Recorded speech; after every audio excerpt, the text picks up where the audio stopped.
আলহামদুলিল্লাহ, আল্লাহর রহমতে ভালো আছি। আপনারা সবাই আমার আম্মার জন্য দোয়া করবেন। আসলে কিছু বলার আসসালামু আলাইকুম এভরিওয়ান। তো ভিডিও শুরুতে আপনারা নিশি আপুর কথা শুনলেন। পুরো ভিডিওটা দেখলে বুঝতে পারবেন নিশি আপু সবার উদ্দেশ্যে কি বললো, আর ভিডিও থাম্বনেল ও টাইটেল দেখে বুঝে গেছেন আজকে কি নিয়ে কথা বলবো। কালকে আসরের পরে বাপ্পি ভাইয়ের মার মৃত্যুবার্ষিকীটা পালন করছে, সুষ্ঠুভাবে সব সম্পন্ন করতে পারছে। আর এদিকে তানজিলার অবস্থাটা এখনো ঠিক হয়নি, সবাই তানজিলার জন্য দোয়া করবেন। শেষ দেখা দাদির সঙ্গে তাবিয়াকে দাদি কুলে নিয়ে অনেক আদর করলো। এই ভিডিওটা আপনাদের সঙ্গে লাস্টে শেয়ার করলাম। বাপ্পি ভাইয়েরও কিন্তু ওদিনই তার মাকে শেষ দেখা হয়েছিল। পুরো ভিডিওটা দেখবেন, সবাইকে দেখার অনুরোধ রইল। তো আমি যতটুকু পারছি সবার ফোন অ্যাটেন্ড করছি, বলছি যে ভাবি এই মুহূর্তে কথা বলতে পারবে না। 2 দিন 3 দিন পর্যন্ত আমি এই করছি, ভাবির কারোর সাথে বেশি কথা বলতে দেই নাই, কারণ যার সাথে কথা বলে আরও কান্নায় ভেঙে পড়ে, আরও খারাপ লাগে। তো আপনাদের সবার অনুরোধে জাস্ট ভাবিকে বলছি, থাক ভাবি আপনি একটু বলে দেন আপনি এখন কেমন আছেন, এই আর কি। আলহামদুলিল্লাহ, আসসালামু আলাইকুম। আমি আছি আলহামদুলিল্লাহ, আল্লাহর রহমতে ভালো আছি। আপনারা সবাই আমার আম্মার জন্য দোয়া করবেন। আসলে কিছু বলার নাই, আপনারা দোয়া করবেন। আপনাদের কাছে এটাই অনুরোধ, আপনারা যে নামাজ পড়বেন প্রত্যেক নামাজে আমার মাকে একটু স্মরণ করবেন। আপনাদের কাছে এটাই আমার অনুরোধ। আছি আমি আলহামদুলিল্লাহ, আলহামদুলিল্লাহ আগের থেকে অনেকটা বেটার আছে আলহামদুলিল্লাহ।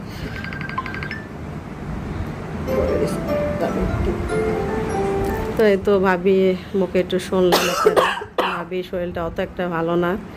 তো জাস্ট আপনারা সবাই অনুরোধ করছেন, তাই আমি জাস্ট ভাবিকে বললাম যে ভাবি সবাই শুধু দোয়া করবেন, ইনশাল্লাহ ভাবি একটু স্বাভাবিক হোক।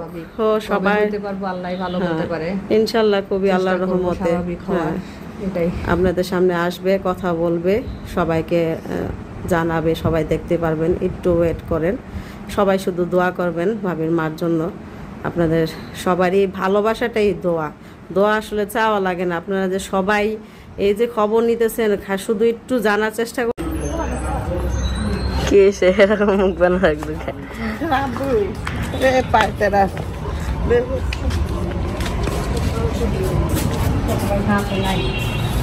আপু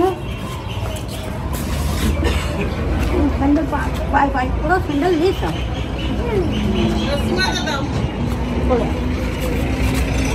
কবে আসছি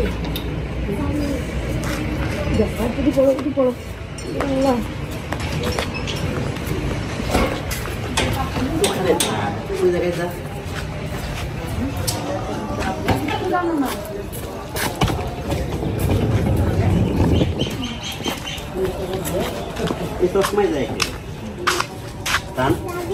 পড়ো তাবি আয়না রাখছে।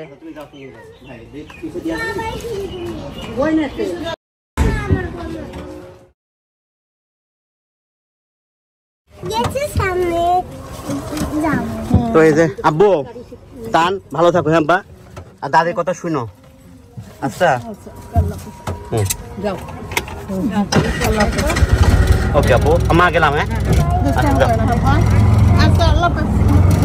আল্লাহর নাম নিয়ে বের হলাম। এই যে